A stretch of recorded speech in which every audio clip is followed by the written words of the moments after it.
ويجي واحد يقول لنا هو انتوا بتشجعوا الزمالك ليه؟ عشان كده فريق مقدم واحد من أسوأ الماتشات اللي ممكن تشوفها في حياتك، تلاقيه في الاخر كسبان 3-0. انا طول عمري اسمع عن الخساره الغير مستحقه، الخروج المشرف، انما فوز غير مقنع انا دي اول مره اشوفها في حياتي. زي برضو ان اول مره اشوف في حياتي ان مدرب يعمل 3 تغييرات، وال3 تغييرات هم اللي ينزلوا يجيبوا ال3 اجوان. ولما تيجي تبص على اسامي ال3 تغييرات دول تلاقي ايشو وشيكو بنزا وحسام اشرف. انت متخيل يا من؟ في الوقت اللي بيراميدز بينزل من على الدكه احمد عبد القادر، وبينزل حامد حمدان، وبينزل قطه وناصر ماهر، والاهلي بينزل بن جريده وعلي محمود، وغير اللي امام عاشور اصلا مش موجود، وانا في الاخر بكسب بايشو وشيكو بنزا وحسام اشرف. فعرفت بقى احنا ليه بنحب الزمالك وبنشجع الزمالك، علشان سيناريوهاته وجماله يا باشا. يعني والله العظيم لو كان الاتحاد السكندري او البنك الاهلي دول كانوا عندهم 2 مهاجمين جايين من الدرجه الثانيه، كان اقل حاجه دخل في الزمالك 4 تجوان. بس تخيل في الاخر ان نادي الزمالك اللي شاط عليه النهارده فوق ال10 كور، والماتش اللي فات مش شاط عليه فوق ال8 كور، لحد وقتنا هذا ما دخلش في مرماه ولا جون، وجايب 3 تجوان. فانا بجد لحد دلوقتي مش مستوعب اللي الزمالك عمله. انا عايز اقول لك ان انا رحت اصلي العشاء وانا راجع في الطريق عمال اقول يا رب ما ارجعش الاقي الزمالك شاري 2 3. رجعت لقيت الزمالك جايب جون، وابص مين اللي جايب الجون الاقي شيكو بنزا. فبجد والله يا جدعان اللي الزمالك بيقدمه لحد وقتنا هذا عكس الواقع تماما.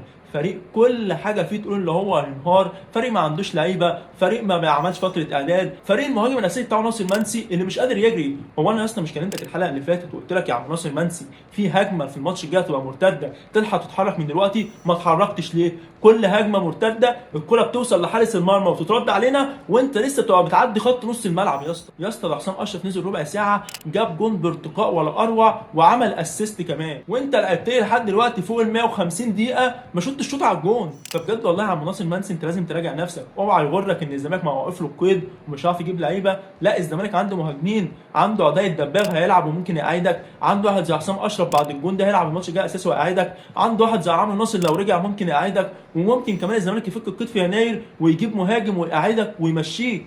فلازم تحمد ربنا على النعمه اللي انت فيها وتبذل مجهود اكتر انك تطور من نفسك وانك تخس عشان ترجع تاني تستحق المكانه اللي احنا كجمهور الزمالك كنا حاطينك فيها. وانا بقول لك الكلام ده وانا لابس التيشيرت وانت عارف ان التيشيرت ده هو اللي حيا مسيرتك تاني بعد ما انتهت. انا والله انا مش عارف اقول ايه، ممكن ابقى متلخبط شويه وملخبط الدنيا، بس والله بجد الماتش لسه خلصان.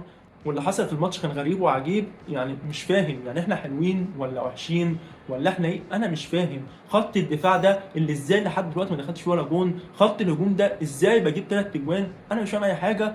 ودي احلى حاجه في الزمالك اللي انت بتتفرج ومش فاهم اي حاجه. كابتن معتمد جمال اللي اتشتم من قبل الماتش لما دفع بناصر منسي اساسي وكل الناس قاعده تشتم فيه على اللي عمله في الشوط الاول، هو كابتن معتمد جمال اللي الشوط الثاني كل الناس رافعه سبع على السما.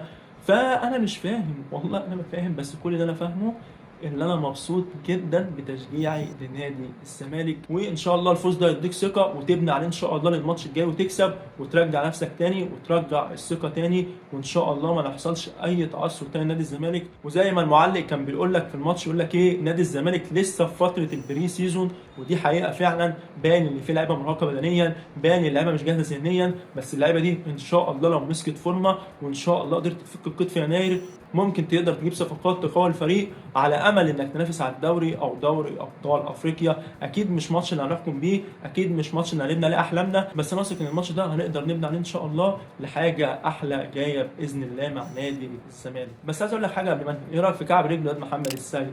انا شتمت الماتش اللي فات او قعدت اتكلم عليه كتير بسبب ان هو لاعب اوفر، بس في الماتش ده محمد السيد لو كمل بالمستوى ده هيبقى اساسي في منتخب مصر، وبالذات حته الكعب دي ردت على الكعب بتاع بن جديده. يعني احنا عندنا جونين بكعبين ولا اروع. وحاجه اخيره، هو مين في مجلس اداره نادي الزمالك اللي جدد اعاره محمد عاطف؟ يعني مش كان نفعنا الايام دي؟ الراجل جايب جون فشيخ فشيخ ايه، جايب جون عالمي ممكن يتوازن مع جون مروان عطيه وعامل 2 اسيست. فانت قررت انك تمشي الراجل ده وتسيب لنا احمد الجفاري. الله العوض ومنه العوض.